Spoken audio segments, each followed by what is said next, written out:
The Black Studies program at Cleveland State University welcomes you to this season of Images, a public affairs radio forum dedicated to open dialogue on a variety of diverse topics of interest and issues of concern, which focus on the life and experiences of African Americans and all peoples of African descent. By visiting our website at www.csuohio.edu/blackstudies or calling 216-687-3655, you can learn more about upcoming Black Studies program events and activities. Now, here is your host for Images. And welcome to Images. I'm Prester Pickett, your host for this broadcast of Images.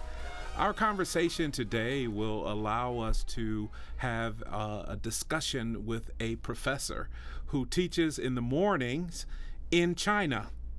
By the next part of the day, she's here in Cleveland, Ohio. And then possibly in the afternoon and later in the day, she's teaching in Mexico or Colombia. How does she do that? Our special guest is Dr. Aries Cobb. She is an individual who has acquired a PhD and is an instructional technology distance education professor. So again, welcome to Images, Dr. Cobb. Thank you. I'm glad to be here. With our conversation this day, we would like to have you describe now to our listening audience how you advance from teaching students in China to then being engaged here at Cleveland State University and then engaging students in Mexico and Colombia. I teach at a distance. I teach on a platform that allows for me to have a live classroom. So in the morning, I start my live classroom at about 7:30 a.m. and my student is from China. I teach these students regularly, Monday through Sunday. Okay. And my class lasts for about 30 minutes each session, and I usually break for my afternoon at about 12 o'clock p.m. And the discussion about your degree and your field, can you explain what ITDE is? ITDE is Instructional Technology Distance Education. I had the opportunity to study Instructional Technology Distance Education at Nova Southeastern University, where I earned my doctorate degree. There is an opportunity for us to be attentive to the cooperative learning with technology-based instruction, some work that you've done. Can you explain to our listening audience the work that you've done in writing about this field and encouraging people to enter this field? I started to conduct research in the field of instructional technology, more so cooperative learning and using technology in the K-12 classroom at the beginning of my onset of studying at Nova Southeastern University. Mm-hmm. The students that I talk about in the book are my students that I taught in Cleveland Metropolitan School District. Mm-hmm. I noticed that my students like to learn while working with others.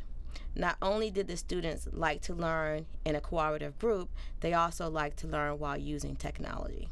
Now, one of the interests that we have with Black Studies is the interest of Black students.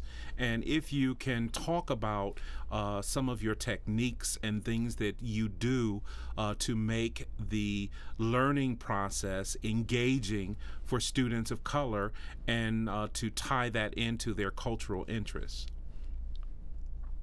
Students of color, and if we're talking namely about Black students, my Black students like to learn as if we are in a village. So in a village, each person in the group has a role. So I would assign a role for each person. One person might be the narrator. One person is the artist. One person is the leader of the group. And each of these different people have their own role and they have their own unique ability. And it makes a nice group because each person is assigned a task. each person is responsible for the task, and the leader in the group makes sure that everyone stays on task. Not only does each student have a role, but all of my students enjoy using technology. It allows them to talk about the technology. It allows them to talk about the work. And it also allows them to work at the best of their ability, especially since we are in the century where technology is king. Mm-hmm. And our students do not know how to learn pretty much without it. Now, we often hear the phrase, it takes a village. So definitely thinking that corresponds with the interests of those familiar with the Nguzo Saba, the 7 principles of Kwanzaa, and the concept of a village. Let's talk about the village that raised you, and understand how that village can applaud the fact that it now has a Dr. Cobb.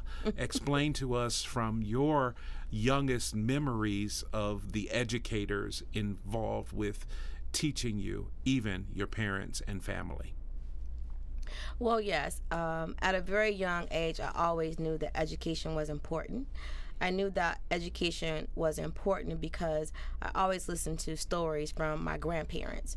My grandfather always told me about his family that lived in Canada, but whenever my grandfather would travel to Canada to look for his relatives, he could not find anyone.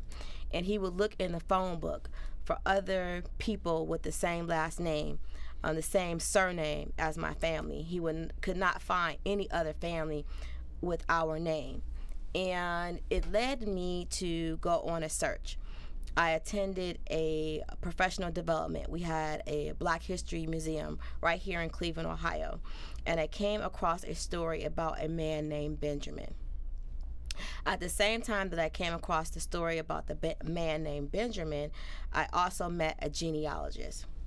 And the genealogist helped me search my family after I told her my story. Well, we were able to find my family in Canada, and I also found out that the man Benjamin on the census, that was my great-great-great-grandfather, was also the same man that had escaped slavery, coming from the Carolinas through Ohio, through New York, and to Canada. So we were one and the same family. Not only did I learn that my family had escaped slavery, but I also learned that Benjamin, after Reconstruction, had been a scientist right here in the United States of America. So it gave me a nice story to follow. It also gave me a nice story to where I would want to honor my ancestors and earn a doctorate degree so that I would keep the legacy going on for my family. So let's hear the journey through education, how you became Dr. Cobb, advancing with the studies at Warrensville High School, even, go Tigers. Right. And then advancing into an undergraduate and graduate programs. Can you explain that path to our listening audience? Yes, I graduated from Warrensville Heights High School in 1991. I'm not ashamed to say my age anymore. I graduated from Warrensville High School in 1991. And then I attended Kent State University, where I graduated with a bachelor's degree in Rhetoric and Communication Studies. I then attended right here, Cleveland State University, and earned a master's degree in Curriculum and Instruction and graduated in 1999. I took 10 years off with my son. I have an older son who's 23 years old, who, as a matter of fact, he is graduating from Heidelberg University this May. And in 2009, I started studying at Nova Southeastern University in Fort Lauderdale, Florida. And there's also a campus in North Miami-Dade. And I completed my graduate studies, doctorate studies, in 2.5 record years. Wow. It was probably the most difficult 2.5 years of my life, but I did it. So you're definitely a trailblazer. In being a trailblazer, can you share inspiring news to someone who can consider advancing in the same way that you did, what would you recommend to some of our students here at Cleveland State University to say, these are some of the things you should do, even possibly some of the things you might not want to do, if that is something you would share at this time? At this time, I guess I would tell someone who wanted to go down the same path and earn a doctorate degree, no matter what subject that degree is in, I would say find the time to study. And that I did. When I first started working on my doctorate degree, I was a library media specialist in Cleveland Metropolitan School District. And I started to job share with another librarian. So I worked 3 days a week, Monday, Wednesday, Friday, and then the librarian would work 2 days, and then we would rotate. I would work 2 days a week, and the other librarian would work 3 days a week. And I was able to study. Then I decided that I wanted to go into academia, and I started to teach at Baldwin-Wallace College. And that gave me the time to write.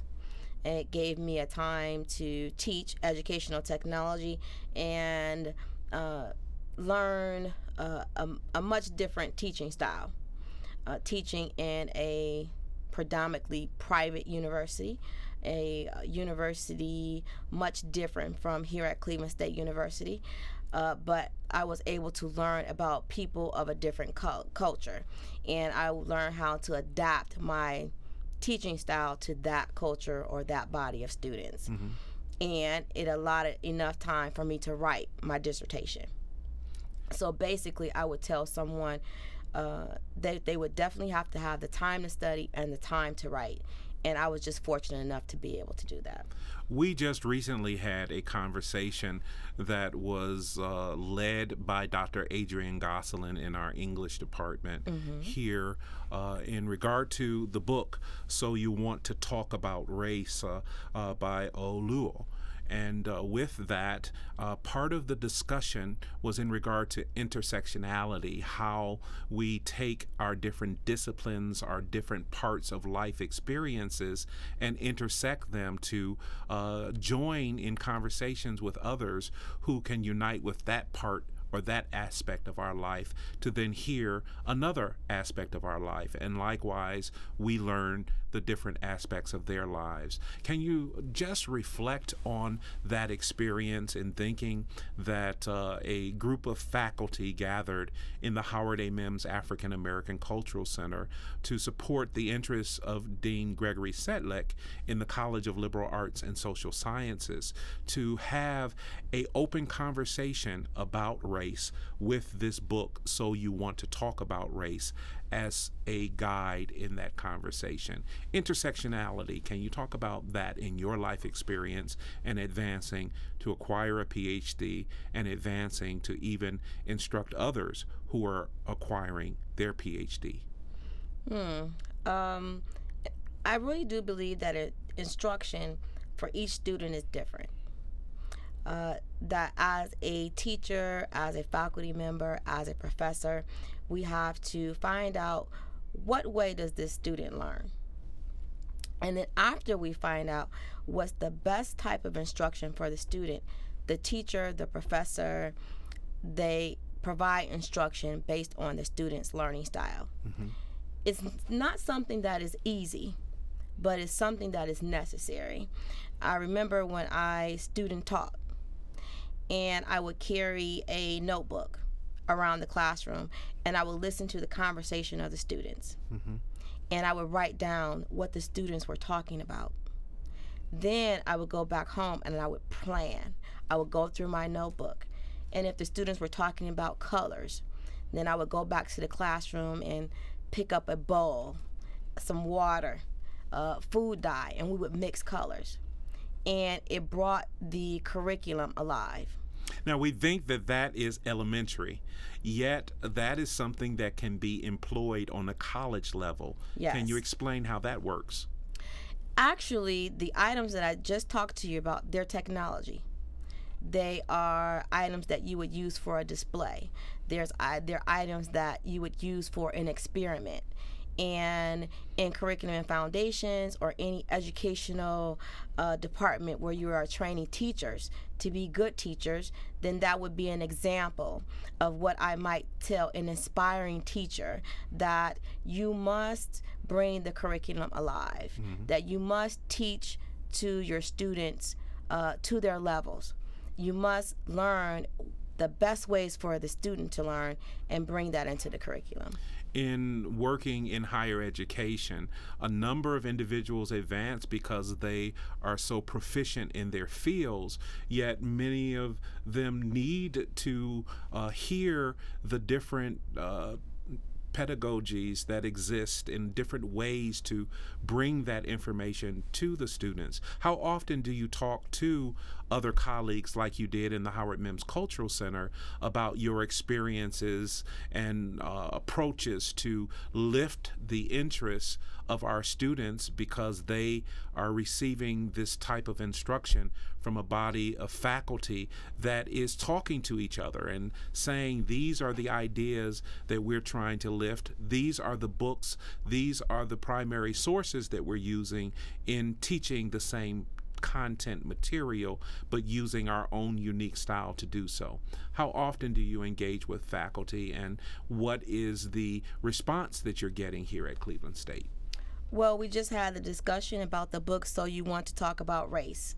And the faculty involved in that discussion, we were all willing to not only talk about race, but find solutions and help other faculty members outside of our conversation to be able to talk about race in their classrooms as well. And we decided that this is an important conversation to have because we have students that are struggling with maybe identity, or students that are struggling with racism, and we want to find a way to help those students. So when I say be able to teach to your students, to be able to bring the curriculum alive, it also includes talking to our students about history, talking to our students about self-identification. All of these things are a part of the curriculum.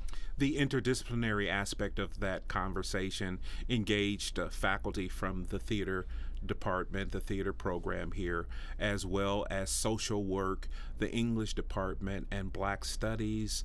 Your field with education was represented, and others. With your memory of how you opened your mind to start to learn about other cultures, what did you do to advance to learn about other cultures, and when did that happen in your life? Is there any particular time that you can say, this is when I really started to be attentive to other cultures and started sharing my experience as an African American with those individuals who wanted to learn about my life? Yes. Currently, I teach English as a second language, and my students live all over the globe. And when I first started teaching students in Turkey, for example, my students from Turkey really know very little about Black people here in the United States of America. And I started to teach a lesson about New York City, and we talked about Ellis Island, and we talked about immigrants that come to the United States of America dating back to the 1800s, would immigrate from the Atlantic Ocean to Ellis Island and then disperse either in New York or New Jersey. And this is why New York and New Jersey have such a big population of people from all over the world, different cultures, different backgrounds, different races. And my students want to know a lot about me because they even ask questions, are you an immigrant? Or did your family immigrate here to the United States of America? And then I have to tell my students that, no, my family did not immigrate to the United States of America. My family were slaves. But I also am able to tell my students that everyone doesn't have a bad story in their family about slavery, because my family actually escaped slavery. My family actually loved the slave master, and the slave master loved us. We actually kept his name in our family for 5 generations. So it had to have been one of the better experiences that came out of slavery. So, as we will move into the year next year of talking about the experiences of African descendants who were enslaved, experienced the atrocities of the Middle Passage, a Ma'afa. Is the conversation that we'll be upon. That is possibly one of the discussions that we can have about that part of the experience, as well as the others. In thinking as well, the different sizes of the communities, the size of the plantations are very significant in regard to the discussions, as well as the fact that there are free African societies here in America, which again gives us a chance to look at slavery in America from a particular lens. The conversations that grow out of the work that you're doing with technology, how many African American students are excited about this field and getting involved with you in learning the lessons of how to extend this knowledge of technology to the next generation, where there will be even newer technologies, if you will? I have to be honest, not everyone has a love for technology. Some people are very shy when it comes to working on with technology, or even teaching on a platform that allows you to teach at a distance. I do have some colleagues that have the technical knowledge to teach at a distance, but are very shy to do so. And what I would like to tell those people is that, I have a doctorate in instructional technology, distance education. However, to teach on the platform that I am teaching on right now, it does not require for you to be a genius in the arena of technology. And explaining a large amount of your instruction occurs at home as you work for different entities in giving the instruction to these individuals in China, in Mexico, and other parts of the world. Can you explain that? Yes. And for some people, it may be a little difficult for them to imagine, but my day might start at 7:30 in the morning, sometimes a little bit earlier. My student, I log on the first platform, I log onto the platform. When it's time for the class to start, I have 30 minutes ahead of time where I can log in, say hello to my students, even have the opportunity to talk to the families if I like. And that is one platform. On a separate platform, I log in, I am visible. And if I have a reservation, I know what time my reservations start for my students that I see regularly. There are other students who are interested in maybe taking courses on the platform, and they might come to me just for a trial lesson to see if this is something that they would like to do. And so explain this concept of platform, if you will, even for those who are not advanced in understanding that language in the discussion of distance learning. It's very simple. I log into it's an account. I log into the account. I can see a red light when I am visible to other students across the globe. The student is able to call me. They are able to look at my profile.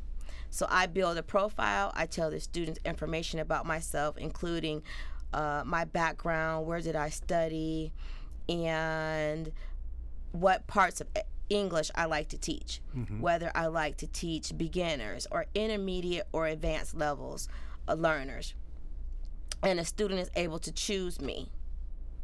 And generally, a lot of students choose me because of my background. So, for example, students that are in Colombia that would like to be a teacher one day, who want to learn English, who want to come to the United States to study, they would choose me because I have that type of background.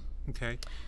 Now, how will others acquire that type of background to keep this growing and your field growing? How did you acquire these engagements? And so the career services discussions in terms of advancing our students into your career to then service the world because of their understanding of the technologies that they'll learn from Dr. Cobb. I am able to mentor. I am able to mentor pre-service teachers or prospective teachers that would like to come into the field. Some of the platforms provide us with a number. And if you would like to know more about teaching, then you could use my number as a referral when you're applying to maybe VIP Kid or Go-Go Kid or Cambly. Okay, can you explain what those things are to our listening audience? Some who are learning for a first time and others who are saying, yes, I'm familiar with that. Go-Go Kid is a Chinese-based company. I teach students anywhere from age 4 to 12 years old. VIP Kid is also a Chinese company where we teach students from age 4 to 12 years old. And the requirements to teach on this platform is that you must have experience in teaching. That experience could be a coach. That experience you could teach at Sunday school. Or you could mentor students. And you have to have a bachelor's degree, which means you have to have some college education. Mm-hmm. And they will train you. You will go through professional development so that you learn how to use that platform. Well, with the opportunity to say that I met you and was able to engage you in a conversation to extend to Images was because you, as a faculty member, came to the Howard A. Mims African American Cultural Center to join other faculty through the leadership of Dr. Adrienne Gosselin and then Dr. Thomas Bynum, who is the director of the Black Studies program, to unite in this conversation about So You Want to Talk About Race. Mm-hmm. And that's why the African American Cultural Center exists, so that faculty can come in and students can come in to talk about these things and introduce themselves to each other. There are a number of programs that we have throughout the entire year, and so we want to definitely invite our listening audience to some of those upcoming events through the Black Studies program, including a Ralph Pruitt lecture, an arts and media series lecture presentation entitled The Wisdom of Wellness. This will be a presentation by Dr. Brennan Brown, and she is a first-year resident with University Hospitals.